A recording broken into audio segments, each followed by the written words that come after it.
kerjanya tuh kalau misalnya weekend juga termasuk atau tidak? Oke, kalau jam kerja sebetulnya ini saya yang dituliskan pada kontrak kerja di semua yang jam kerja normal sebelum pandemi sebetulnya gitu. Tapi kalau untuk jam kerja pandemi itu nanti akan menyesuaikan karena kita karena kita saat itu memang hampir kalau bisa di kan juga hampir full WFH sebetulnya. Oh Jadi begitu. semenjak PPKM belum masuk balik kantor gitu. Jadi kita Oh mengikuti aturan dari Pemda ya. Nah, iya.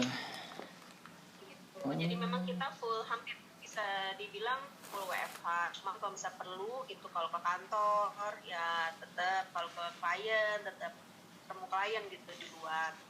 Oh Tapi begitu. memang semenjak PPKM yang kemarin itu ya tanggal berapa ya saya lupa, awal Juli ya kalau nggak salah ya, lupa deh berapa kali berpanjang soalnya kayaknya ada awal Juli sampai tanggal 9 nih. Nah Iya. ini juga nggak tahu nih nanti akhir minggu apakah nanti perpanjang lagi atau enggak. Itu kondisi untuk kantor saat ini gitu. Nah kebetulan Bapak kan juga posisinya di Singapura nih Pak Frans. Paling partnernya aja yang di Jakarta gitu, Pak Irwan, Pak Hendro gitu kan. Yang lainnya juga semua di Jakarta. Jadi kita memang koordinasi untuk kita sebutnya project ya. Jadi kalau misalkan nanti kamu join ke kita sebutnya di konsultan itu dia project, karena satu tim project tuh biasanya ya yang nanti kan langsung reportnya ke Bapak kan. WA call. Nah, sebetulnya kalau untuk siap masa pandemi ataupun normal itu tergantung kebutuhan tiap masing-masing project. Jadi nggak bisa bilang Sabtu atau Minggu tidak ada kegiatan sebenarnya tidak ada jadwal gitu. Nah itu biasanya baik lagi ke tim gitu, projectnya seperti apa. Kalau saya kan itu dari kami juga kan jadwalnya berbeda juga. Kalau dari project tergantung kebutuhan gitu. Saya tapi nggak bisa bilang Sabtu Minggu tidak ada meeting atau apa. Itu kadang-kadang klien juga kan fleksibelnya beda-beda gitu.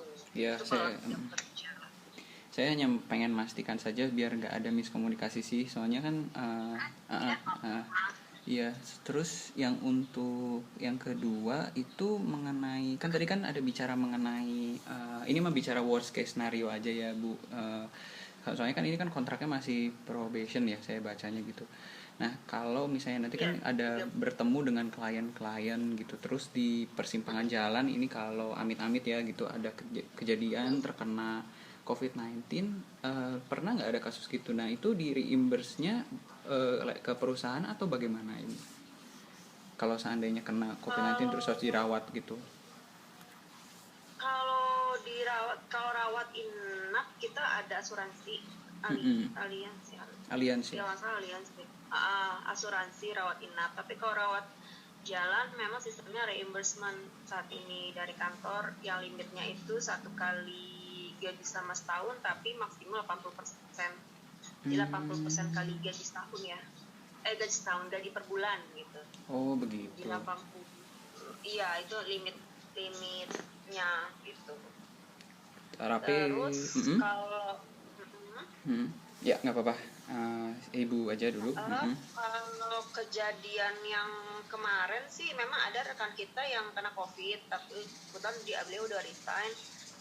Cuma itu juga ketahuannya pas dia lagi di WFA kan, jadi memang itu sih dia isoman sendiri. Alhamdulillah sih nggak sampai dirawat rumah sakit, jadi memang isoman sendiri. Biasanya sih kita memang rutin ini sih, kalau kemarin kalau kita masuk kita rutin cek karyawan kita apa istilahnya swab ya? Swab ya, betul ya. Iya, swab antigen gitu. Rutin 2 minggu sekali lah, 2 minggu 14 hari lah, hitungnya 14 hari ya. 14 hari kan. 14 sampai 16 hari kita rutin swab kita punya karyawan. Berarti kalau boleh saya itu jadi untuk PPKM sih tadi work from home ya Bu ya, selama PPKM berlangsung. Tetapi ada pengecualian jika ada klien yang ingin bertemu di hari apapun, kita harus ketemu dengan dia physically gitu ya. Gitu ya. Betul. Oh, betul. Kita arrange meeting. Nah, itu biasanya kita ada driver, jadi kadang kita arrange juga jemput. Nah, mau tanya juga, Glenn ada kendaraan atau Iya, enggak? Karena pernah kalau ditanya, nggak ada. nggak ada ya, Iya. karena kalau kendaraan kita ada reimbursement juga untuk parkir gitu. Oh, gitu. Waktu itu sebelum pandemi kita bulanan kita kasih, cuma maksudnya kita daftarin, cuman kan karena kondisi kita WFH terus kan hampir beberapa ya setahun lebih ini kan, jadi akhirnya kita putuskan sistemnya reimbursement untuk karyawan setiap bulan yang mempunyai kendaraan, bawa motor atau bawa mobil. Untuk sekarang sih belum ada, Bu. Nanti kalau ada nanti saya informasi lagi sih. Untuk sekarang sih saya belum ada kendaraan ataupun motor. Biasanya pakai Grab aja sama Gojek gitu. Jadi Kemayoran rumahnya ya? Iya. Yang mana ya? Di dekat Senopati sih, Bu. Oh ya, gampang sih karena kan kita driver biasanya di apartemen Botanika situ. Jadi dropnya gitu, apa sih, naruh mobilnya. Jadi kadang-kadang kalau perlu jemputan bisa deket kan. Jadi enak. Begitu. Ya, misalkan nanti Glenn ketemu sama klien gitu kan, nanti dijemput sama driver, ketemu di mana. Jadi pulang pergi dikasih fasilitas driver itu ya untuk ketemu klien maksudnya? Iya. Iya, soalnya kondisi kayak gini juga kan riskan ya. Betul, iya. Makanya saya pengen nanya itu ke Ibu. Terus ini juga lah buat karyawan juga buat safety-nya.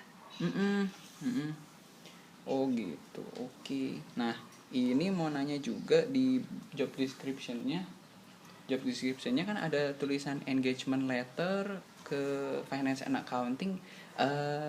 Boleh dijelasin dikit ke itu Ibu apa ya maksudnya? Kan ada koordinasi itu sama finance accounting mengenai engagement letter. Oh iya. Iya, itu apa ya? Jadi gini, job desk-nya kayak di bawah deh itu tulisannya. Iya, di bawah. Iya. Job desk itu ya koordinasi ya, administrasi untuk internal dengan finance accounting. Jadi itu kalau untuk project kan ada yang namanya perjanjian kerja ya, apa namanya, kontrak kerja, engagement letter. Jadi kadang yang tahu progresnya itu ya memang dari pihak konsultan, dari tim projectnya kan, projectnya, bahwa ini sudah biasanya di setiap engagement letter atau disebutnya IL itu ada term paymentnya, term of payment pekerjaan. Ada misalkan DP, down payment di awal, atau enggak down paymentnya kan ada conditionnya juga. Kalau misalkan dari kita sudah submit draftnya kan, draft report, atau sudah final draft gitu kan. Jadi kan, nah itu kondisi kayak itu yang lebih mengetahui kan dari sisi tim projectnya ya. Dari konsultannya. Nah itu yang komunikasi itu maksudnya. Jadi misalkan saya sebagai finance, saya melihat kalau misalnya dari kondisi IL-nya bahwa ini udah saat waktunya nagih, tapi ternyata kita belum memenuhi kondisi yang disepakati untuk penagihan. Nah itu kan juga nanti akan nggak bagus tuh komunikasinya sama klien kan. Jadi kita koordinasi nih, misalkan aku tanya, Glenn gimana untuk yang proyeknya ini, udah boleh nggak aku tagihin gitu. Jadi ke si komunikasinya gitu. Nanti kadang ada term juga tergantung masing-masing klien ya, kesepakatan di masing-masing IL. Misalkan ada yang namanya retainer fee untuk project, untuk pekerjaan tertentu kita ada kasih retainer fee bulanan yang tiap bulan klien akan bayar ke kita gitu. Kadang kita ada sebut kalau klien belum bayar, kita kita hold dulu, dia punya permintaan minta apa-apa hold dulu gitu. Kadang gitu ya? gitu juga, jadi hold dulu deh, dia belum bayar nih gitu. Misalkan ya kayak gitu, tapi tergantung dari kliennya juga. Itu sih, itu tuh koordinasinya dan timelinenya itu lebih ke situ. Jadi kalau misalkan oh ya ini the project mereka udah bayar, silakan lanjut, itu kadang juga aku informasikan seperti itu. Misalkan ada kesulitan bayar, misalkan susah nih dihubungi gitu kan, hubungannya konsultan biasanya sama manajemennya ya, sama yang level manajemen level kan. Jadi karena komunikasi lebih enak. Kalau aku kan finance ke finance hubungannya masih tingkat di bawah gitu kan, satu tingkat di bawah kan. Misalkan finance manajernya sama manajernya atau sama direktur finance, kadang-kadang ada beberapa yang bisa aku langsung, ada yang memang dari tim project yang karena project yang langsung ngomong sama mereka, meeting terus sama mereka lebih enak. Kadang aku titip pesen, tolong titip pesen penagihan bisa dibantu proses, malah gitu komunikasinya. Oh ya cukup clear sih ya. Nah ini Ibu mau nanya lagi, jadi kalau misalnya semua lancar terus saya tanda tangan kontraknya kan efektif kan tanggal 9 hari Senin ya gitu. Iya, hari Senin ini. Untuk kalau misalnya jadi selama itu kantor kan masih belum dibuka ya selama PPKM ya, nanti menunggu keputusan dari Pemda aja gitu ya. Oke. Sip. Paling itu keputusan dari Pemda. Nah, paling kalau misalkan nanti sudah oke semuanya, aku juga mesti informasikan ke Pak Frans dan manajernya kan. Satu lagi nanti yang ini dari Glenn sudah oke, ya silakan. Karena kan untuk pekerjaan pasti akan dari mereka langsung gitu untuk pembagian mapping pekerjaannya kan. Iya. Kalau aku dari sisi administrasi. Oke. Nah ini udah nih, yang ini masuk ke topik yang lebih sensitif nih mengenai salary-nya. Jadi ada 2 poin nih Bu. Jadi saya tuh kemarin baca kontraknya, saya pengen nanya 2 poin ini. Yang pertama itu mengenai kontrak si probation ini. Nah si kontrak probation ini apakah nanti kalau sudah performanya ya anggap saja misalnya performanya cukup puas gitu, terus setelah 3 bulan apakah kontrak ini berubah gitu, maksudnya apa sama tetap jenis kontraknya gitu, apa nanti saya tanda tangan lagi kontraknya?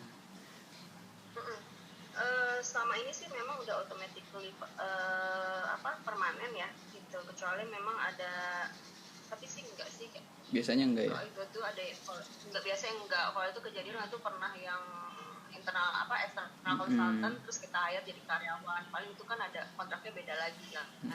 Kalau ini sih automatically permanen gitu, jadi sesuai dengan gitu. Poin 2 itu ya sudah permanen menjadi jatuhnya.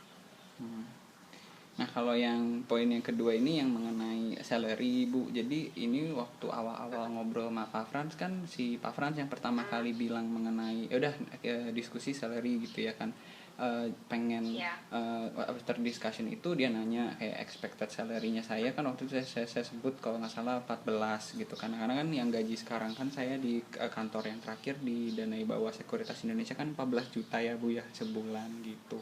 Nah di dalam kontrak kerjanya ini kan 10. Nah waktu awal-awal saya interview sama Pak Frans, saya juga sempat ngomong, kan dia nanya mengenai apa sih kamu udah nikah atau belum, apakah ada cerita kah kalau mau nikah kapan gitu. Nah terus saya bilang ya ada sih Pak, nah maksud saya juga kalau misalnya kan abis itu dia ngomong mengenai salary. Nah terus saya cerita ke si Pak Frans bahwa iya nih Pak, kalau bisa apa boleh dinaikkan saja gajinya gitu.